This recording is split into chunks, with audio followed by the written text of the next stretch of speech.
Chapter 7. Still dressed in the suit and tie that Mrs. Gomez had lent to him, Daniel walked toward the nearby beach. If the streets of Key West had been nearly empty, the beaches were crowded with Sunday bathers and families lounging under their umbrellas. Not wanting to look out of place, Daniel stripped down to his swimming trunks, the ones he had worn the previous day during his fatal swim, and piled his clothes under a couple of rocks bordering the small sand dunes at the back of the beach. He sat down and watched people going about their leisurely activities with sadness. He remembered going to the beach with his mum and even his grandmother from time to time. He remembered playing frisbee with Stefano and Gabby. He remembered playing volleyball with his friends from school, too, and all of a sudden, as if his recollection had called for some young men and women to gather not too far from where he was sitting, he saw them unroll a net and plant it across the beach front. He didn't wait. He got up, brushed the sand off his butt, and ran to join the group. "Hi, I'm Daniel. Do you mind if I throw some balls with you?" he asked one of the boys who was attaching the net to the pole. "Sure. But watch the girls, they're fearless and very good," the young man answered. "I'm Leon, by the way."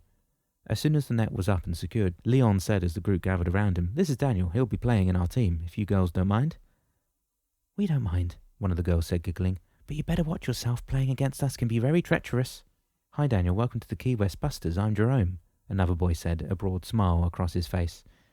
"Nice meeting you all," Daniel replied. "So how do you want to handle the play?"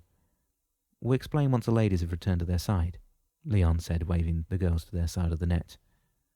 Okay, we're gone," a tall young woman said, running with her team away from the gathering, and for the next hour or so, Daniel enjoyed the game until it was time for everyone to leave. As he helped Leon roll the net, Daniel asked, "Do you live around here?" Probably hoping that he could find shelter with Leon's family for the night. "Oh no, Key West is too rich for me. I just come here with some of my friends from college when we want to have a day out at the beach." He stood up and looked at Daniel. "What about you? Do you live in Key West?" "I used to, but for now I'm just travelling around the state for a while." Somehow Daniel didn't want to lie, but he remembered what Damienos had told him. God wanted him to make it on his own, and he vouched to try his very best to do just that. "Okay then," Leon said, bagging the net with some of his friends' help. "We'll see you later." "Right," Daniel answered. Turning on his heels, "Take care," he added over his shoulder as he made his way back to the rocks where he had hidden his clothes. He sat down in the sand until he noticed people start packing up their towels, umbrellas and all the rest of it, and walk away from the beach toward the parking lot.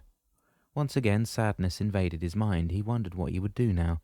"Where will I find food and a place to sleep tonight?" was the question at the forefront of his mind when he stood up and put on his clothes.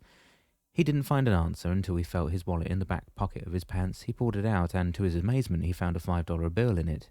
He pulled it out to make sure he wasn't dreaming. He then smiled, replaced it in the wallet, and pocketed it. As soon as he reached the parking lot and began walking toward town, he noticed a McDonald's sign in the distance. As he continued walking, thinking of what he could order for $5, he saw another sign almost hidden behind some tall bushes. This was a pizza house.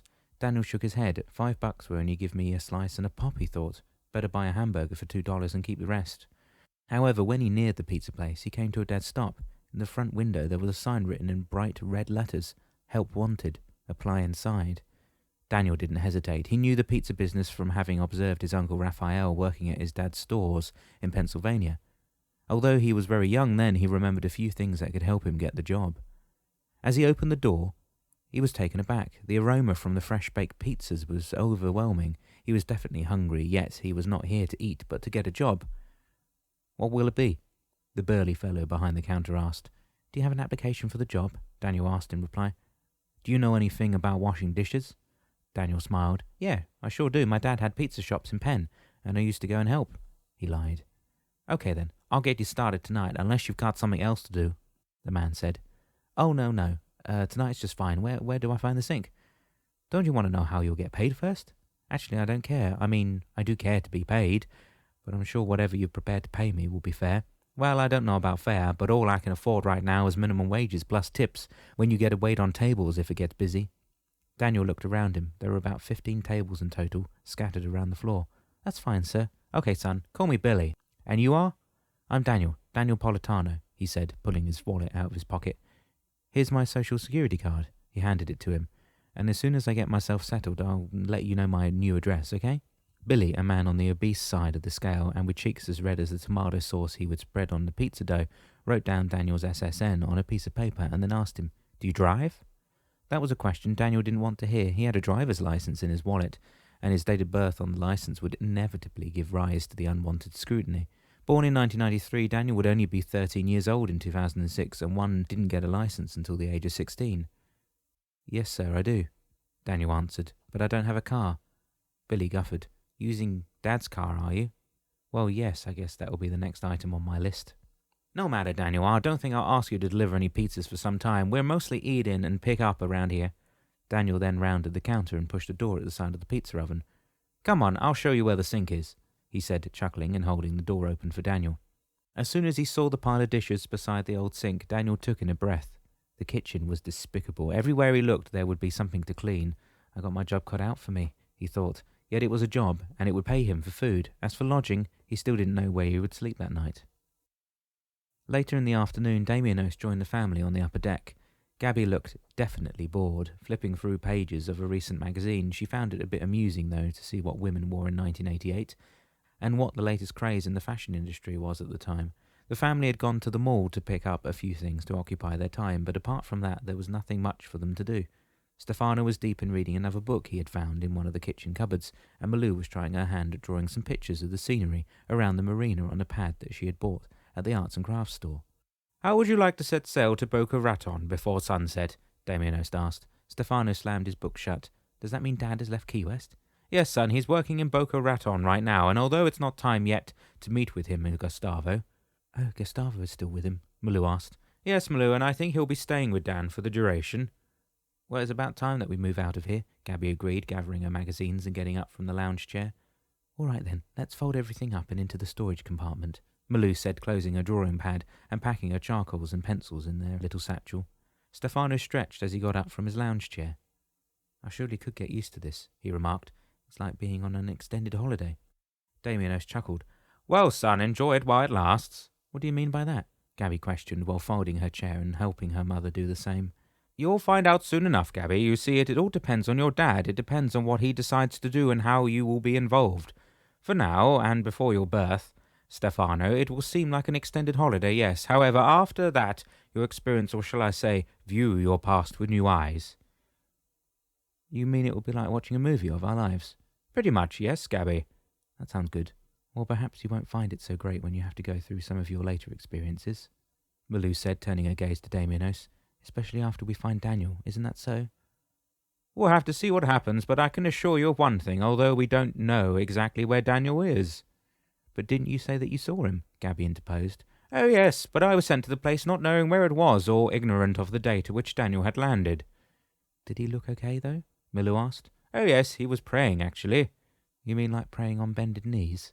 Gabby looked a little surprised. "Yes, my dear, you see, your brother is a very concerted young man. He knows that all one suffers through life is not of God's doing. Most of it actually is the result of our own doing.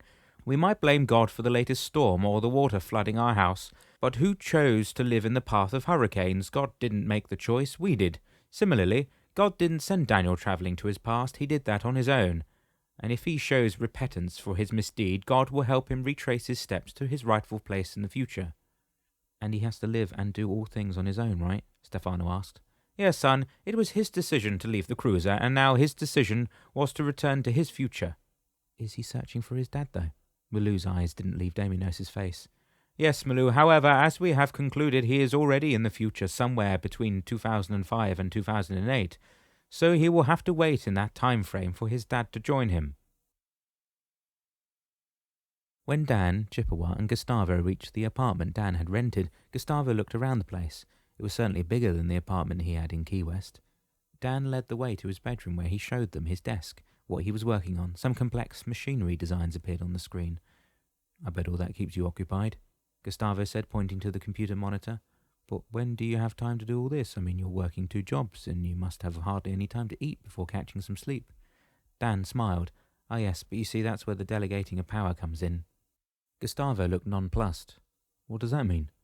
"Just that I soon realized that I could hire someone, a couple of people actually, to do my job at the clinic and only have to bother with that as a supervisor."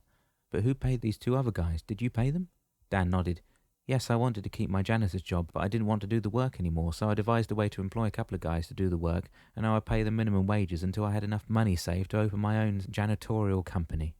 "But wouldn't that eat up your salary and then some?" Gustavo asked. "Of course, at the beginning it was a bit hard, But it was like an investment in the future. I was always looking for a way to get out from under the poverty line. I was actually shooting for the stars. But why? Weren't you content with the job at Seagate? Yes, I was, Gustavo, and I was happy working there, but ultimately I was looking to be independent. I was my own man by then. I didn't want to be someone's employee. I wanted to be someone's employer. You were ambitious then, weren't you? I think it's more than that. I think I wanted the freedom to do my own thing whenever I felt like it. I needed to have the guidance necessary to fly my own wings, but after that, I wanted to be on my own. Gustavo turned to Chippewa, who had been standing in the doorway of Dan's bedroom. I guess it's part of Dan's dream to fly to the stars, is it? Yes, Gustavo. I suppose in some ways it's part of everyone's dream. Yet not everyone has the guts to do it, or even the patience to learn and earn enough money to be one's own man.